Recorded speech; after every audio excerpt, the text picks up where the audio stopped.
This video is to provide a little bit more information about tracing object-oriented code and how to keep track of object references.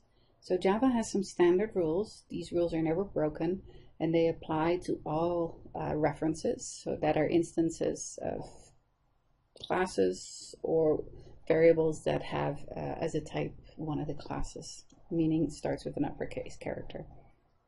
So the rules are, if you use the keyword new, it creates a brand new instance of the class, which means it gets space, and the space is on the heap, for a class name and for all the instance variables that are defined within the class.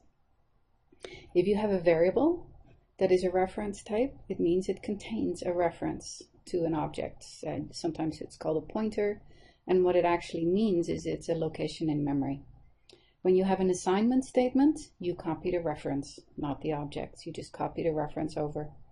And then they're not linked. So those two variables do not remain linked. It's just meaning a copy of the reference.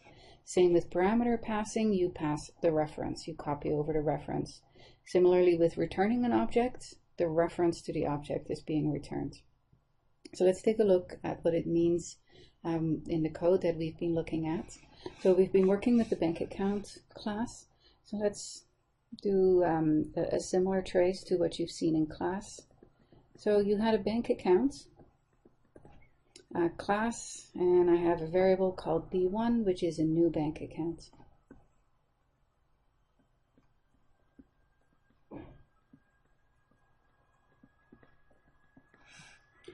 So as I said, the moment that you see that keyword new, it's going to create a bank account object.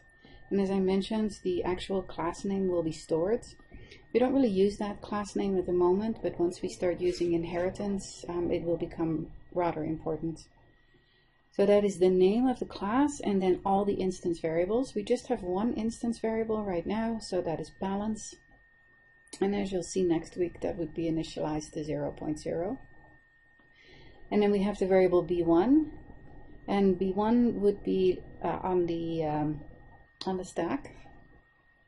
And I'll talk more about the stack and the heap later in the semester. But that refers to this newly created bank account object. If we now create another bank account, B2,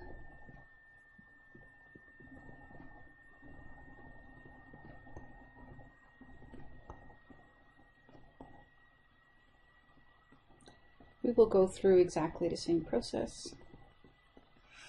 We'll create another one. We store the class name, and it will get its own instance variable balance. So notice that we now have two variables called balance, but they're two different variables because they're sitting in a different box, or they're a different instance of the class. We looked at using methods, so I can say b1.deposits, and let's say I'm going to deposit $50. And if you look inside the code, it should update this balance to $50. If I say b2.transfer, let's say I'm transferring $20 and I am using B1 as the account to transfer to. So let's take a little closer look inside of there, because now I'm passing two parameters. One of them is the primitive type double, and the other one is reference type bank account. So if I look inside of this methods, probably define something like public void transfer double amount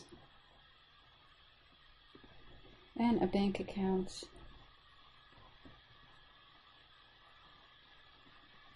to account.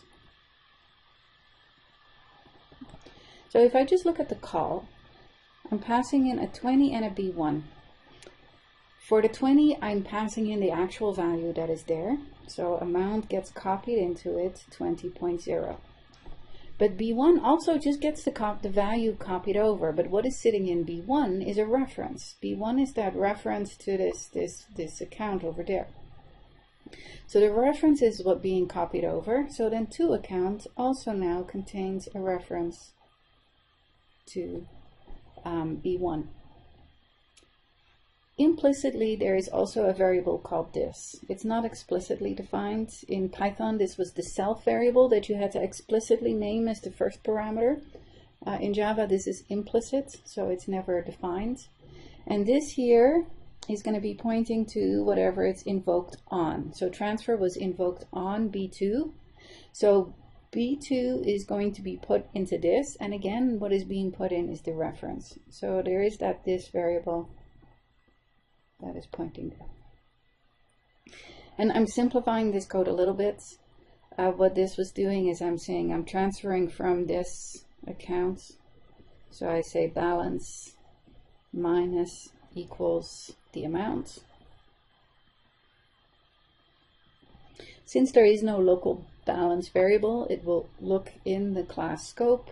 So it's going to follow the this pointer. So I'm following the this pointer. I'm seeing there the balance variable, and I update it. All right, well, let's just do this. I'm updating this to -20 in this case. The next line of code we would go to the to accounts. Notice that in the actual code that you should have written, we should never have gone to a negative balance, but I'm simplifying this code.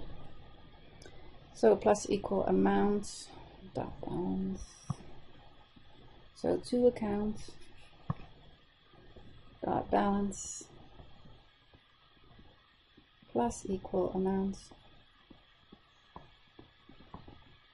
To execute that, I am going to follow the to account reference.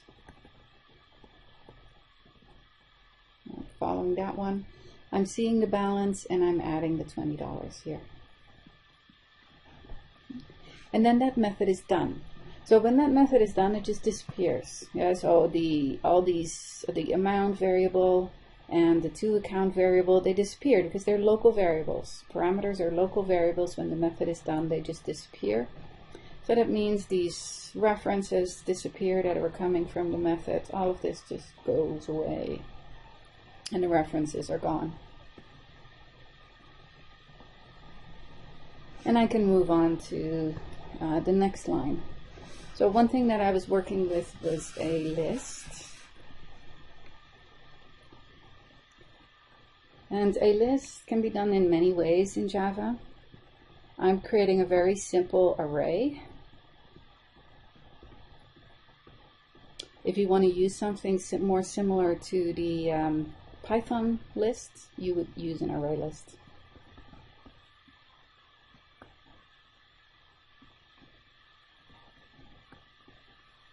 In this case, I'm creating an array of size 2. So again, I have that new keywords sitting right there. So that means I am going to get a box. What is in that box? Well, this here type is of type bank accounts array. Yeah, so a list of bank accounts, which means there is some data types in here. There's an actual list underneath it, and it has 2 elements in it. There is actually another variable in here, a length. And in this case, it is of length 2, and this here should be a 1. So now it's created, it's empty, they're not really referring to anything. But if I say list at location 0 is equal to B1, what is going to get copied over is the reference. It's not going to copy over the variable B1 or store it in here, but this is going to also get a reference to this exact same object here.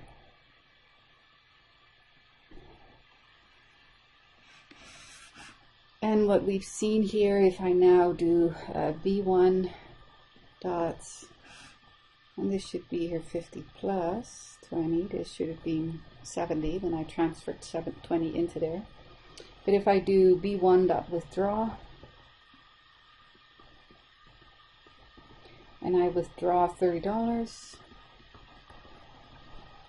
that means that I am going to update this balance to take 30 out, so now it's sitting at $40 in there.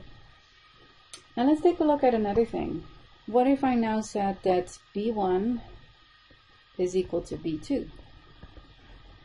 B1 changes its reference. So B1 says, hey, I don't want to look to that same object anymore. B1 is going to be pointing at the same thing as B2. But notice that the reference in the list hasn't changed. Yeah, so these two are not linked with each other. So if I now were to say B1 dot deposits, let's put it back in a positive balance. Let's deposit $55 in there. It is going to follow where is B1? Well, B1 is now pointing